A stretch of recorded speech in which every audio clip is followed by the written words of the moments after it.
ပြီးတော့မျက်နှာကိုတက်လိုက်လို့ရှိရင်မျက်နှာကျအရန်လာပြီးတော့ဗောနော်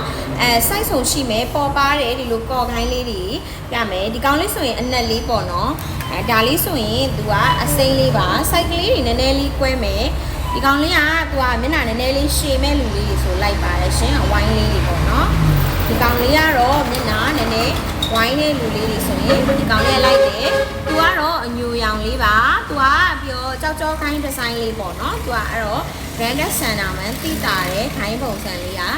ဒါလေးကတော့သူကနည်းနည်းလေးဒီလိုဒီတောင်ပုံစံမှာကြောက်ကြောခိုင်းကိုမှန်ပုံလေးလှပါတယ်တက်လိုက်လို့ရှိရင်မျက်နှာတိုင်းနဲ့လိုက်တဲ့ပုံစံလေးမှရှိပါတယ်အဲ့တော့ဒီကောင်လေးဆိုတာခိုင်းတစ်ကလေးပါပစ္စည်းတစ်ကလေးเนาะဒါဒီဟာဈေးတန်းကလည်းအရင်မရှိဘူးပေါ့เนาะဒီကောင်လေးဆိုရင်